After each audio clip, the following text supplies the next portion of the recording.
मुक्ति आंदोलन के नाम से ये यात्रा देश भर में चल रही है। और जैसा कि आचार्य जी ने, राजेश्वर जी ने जानकारी दी, तो इस यात्रा में दोस्तों आचार्य राजेश्वर जी जो कि राष्ट्रीय अध्यक्ष है संयुक्त भारतीय धर्म संसद के, तो वो इसके यात्रा के साथ चल रहे हैं। तो इसकी जानकारी अगर मैं आपको दूं तो दोस्तों संगठन के जो उद्देश्य है वो भारतीय मूल के धर्म संप्रदायों जैसे हिंदू, जैन, सिख, बौद्ध आदि के दोस्तों मध्य सामाजिक समरसता, एकीकरण एवं सांस्कृतिक आदान प्रदान हेतु समन्वय समितियों की स्थापना करना दोस्तों मुख्य रूप से है। और कुल मिला के ये 5 एक प्रकार से संगठन के उद्देश्य निहित किए गए हैं, जिसमें धर्म के वास्तविक स्वरूप से जनसाधारण को परिचित कराना भी है और बालकों में श्रेष्ठ संस्कारों का बीजारोपण कैसे हो करने वाली जो मातृशक्ति के सहयोग से धर्म, संस्कार एवं सांस्कृतिक जागृति के अनेक कार्य करना भी दोस्तों इसमें शामिल है। युवाओं को अपनी सांस्कृतिक धरोहर एवं जड़ों से जोड़े रखने के लिए भी दोस्तों इसका मेन उद्देश्य है।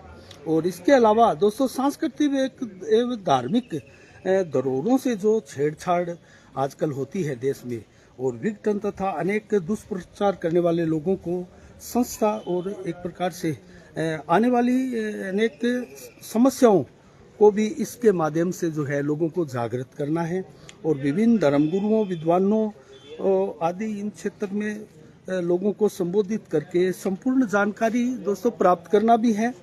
और इसके अलावा नंबर 6 की बात करें तो प्रत्येक जाति वर्ग के लोगों को धार्मिक एवं सांस्कृतिक गतिविधियों के साथ जोड़ना और उनकी सहभागिता को सुनिश्चित करवाना ताकि सदियों तक सनातन व्यवस्था सुदृढ़ रहे। इसके अलावा 7वां जो संगठन का मुख्य उद्देश्य है वो दोस्तों है भारत की प्राचीन विद्याओं और योग, आयुर्वेदिक, ज्योतिष, वास्तुशास्त्र, मंत्र साधना आदि के प्रचार प्रसार एवं उनके एक प्रकार से वैज्ञानिक महत्व को समझने के लिए विभिन्न शिविरों, सम्मेलनों आदि का आयोजन करना और प्रतियोगिताओं आदि के द्वारा गुरुकुल एवं विद्यालयों की स्थापना करना, ये संगठन का मूल जो है वो उद्देश्य है। और इस यात्रा में दोस्तों एक बस भी साथ में चल रही है और इसमें सहयोगी भी अनेक सदस्य हैं। पंडित सुरेश जी मिश्रा राष्ट्रीय अध्यक्ष है सर्व ब्राह्मण महासभा के, इसके विशिष्ट सहयोगी हैं। और राव प्रहलाद सिंह देवपुरा जो कि प्रदेश अध्यक्ष है संयुक्त भारतीय धर्म संसद के, वो भी इनके साथ में ही जुड़े हैं। और इसके अलावा अनेक ऐसे दर्जनों लोग हैं दोस्तों, देश के प्रसिद्ध लोग हैं जो इनके साथ इस यात्रा में, आंदोलन में जुड़े हुए। और इनका मुख्य उद्देश्य जो है वो यही है, श्री कृष्ण जन्मभूमि को कैसे मुक्ति प्रदान करे। और इस यात्रा में आपको मैं दिखाऊं, ये दरबार भी सजा है इसके अंदर, और श्री कृष्णम दोस्तों गीता का रूप, और गीता और साथ में एक पुस्तिका और भी वितरित की जा रही है जिसमें संगठन द्वारा संचालित प्रत्येक कार्यक्रमों का लेखा जोखा है। तो ये यात्रा भादरा आज पहुंची है, शानदार इसका स्वागत किया गया है दोस्तों। परबल जी की कुटिया में इस समय पड़ाव डाला है इस यात्रा का। आपको कैसा लगा दोस्तों, ये कवरेज कैसी लगी ज़रूर कमेंट में बताना। और जो यात्रा है वो उनकी गाड़ियाँ भी मैंने आपको दिखाई, और राजस्थान से भी उनके साथ कुछ लोग चल रहे हैं, कई गाड़ियाँ और भी इनके साथ है जो आप देख सकते हैं। यहाँ संगठन का बैनर भी इसमें लगा है। तो अब थोड़ा इनसे जानेंगे दोस्तों कि संस्था का मेन जो इस यात्रा का उद्देश्य है वो क्या है, कैसे कृष्ण जन्मभूमि को जो है वो मुक्त करवाएंगे, आगे इनका लक्ष्य क्या है, कहाँ किस प्रकार से।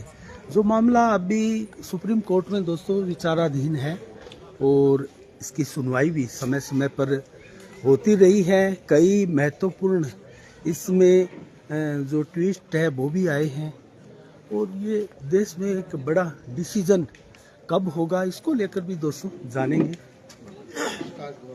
हाँ आओगे? अरे भटकराऊं रथ का ये भी रख लो बेटा, ये लो एक और। तो अभी मैं रूबरू करवाता हूँ आपको आचार्य जी से। नमस्कार जी, सबसे पहले मैं आपका परिचय चाहूंगा। आचार्य राजेश्वर, राष्ट्रीय अध्यक्ष संयुक्त भारतीय धर्म संसद। देखिए, संयुक्त भारतीय धर्म संसद के तत्वावधान में और मेहंदीपुर बालाजी मंदिर महंत डॉक्टर नरेश पुरी जी के सानिध्य में पिछले 1 वर्ष से श्री कृष्ण जन्मभूमि मुक्ति आंदोलन चल रहा है, और उसी के अंतर्गत द्वारिका से मथुरा की ये पहली यात्रा है। इसके बाद रामेश्वरम से मथुरा, जगन्नाथपुरी से मथुरा और वैष्णो देवी से मथुरा 3 और यात्राएं, तो 4 ऐसी यात्राएं होंगी। ये यात्रा द्वारिका से चल करके आज जो है यहाँ भादरा पहुंची है, और 23 मार्च को मथुरा में इसका पहला विश्राम होगा। इस आंदोलन के तहत मथुरा कृष्ण जन्मभूमि का जो स्थान है, वहां जो अतिक्रमण हो रखा है, उस अतिक्रमण से ये स्थान मुक्त हो, वहां पर भव्य मंदिर का निर्माण हो, इसी जन चेतना को लेकर के जन जागृति के लिए हम लोग निकले हैं।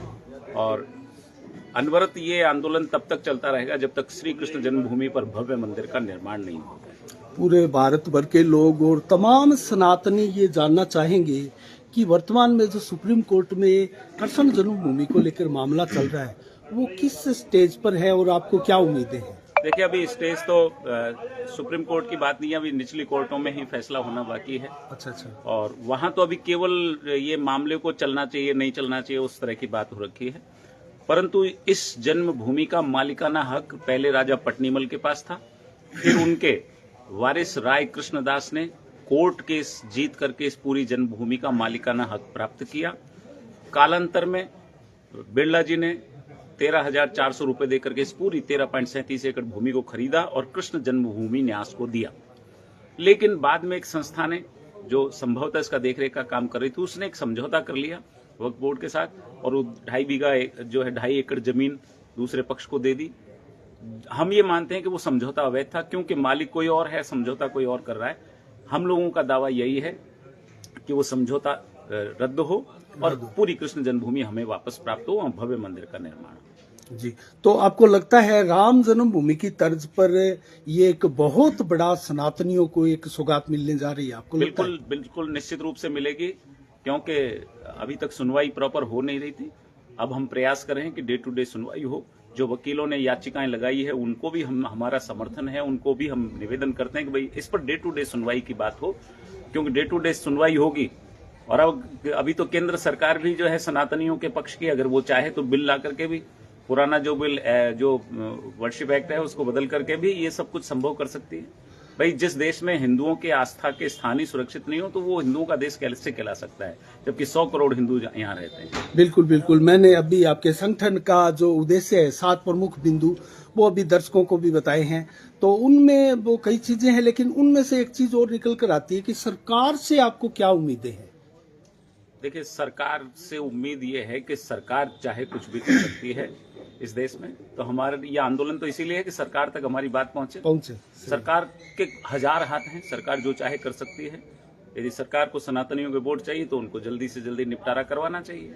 बिल्कुल। सनातनियों को क्या संदेश देना चाहेंगे? सनातनियों को संदेश है कि अभी नहीं तो कभी नहीं, आने वाले समय में जैसे आज बांग्लादेश की हालत है, इस देश के भी कई हिस्से ऐसे हैं जहां पर हम लोग उन गलियों में घुस नहीं सकते, उन नगरों में, शहरों में घुस नहीं सकते हैं।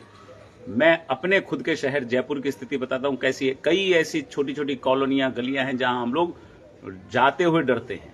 तो इसलिए हिंदुओं के लिए ये देश भयमुक्त हो, हमारी आस्था के केंद्र सुरक्षित रहें, इसके लिए सनातनियों को जागना जरूरी है। इसलिए उनको संदेश यही है कि एकजुट होइए, जात पात संप्रदायवाद ये सब छोड़ करके एकजुट होकर के एक साथ खड़े होइए। जो आपका है वो आपको मिलेगा, आपसे कोई नहीं छीन पाएगा। क्योंकि आप राजस्थान से ही बिलोंग करते हैं, अजमेर का भी मामला उठा था, तो क्या वो मामला भी आप उठाएंगे या उसके ऊपर आपका क्या विचार है? देखिए, मैं तो ये कहता हूँ, अभी तो कृष्ण जन्मभूमि काशी और अयोध्या की बात थी।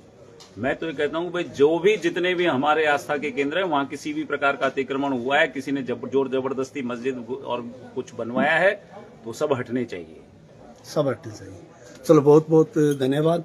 तो दोस्तों आपने देखा ये थे राजेश्वर जी, आचार्य राजेश्वर जी, जो कि दोस्तों राष्ट्रीय अध्यक्ष है संयुक्त भारतीय धर्म संसद के, और साथ में चल रहे हैं इस यात्रा के प्रमुख रूप से। और दोस्तों पूरी जानकारी दी है, और यहाँ आप देख सकते हैं। इधर आ जाओ, बाकी लोग इधर आ जाओ, सब आधे आधे बढ़ जाओ। अभी यहाँ से रवानगी होगी, और जैसा कि बताया 4 से 23 मार्च को दोस्तों द्वारका से मथुरा तक की यात्रा है, वहाँ पहुँचेंगे।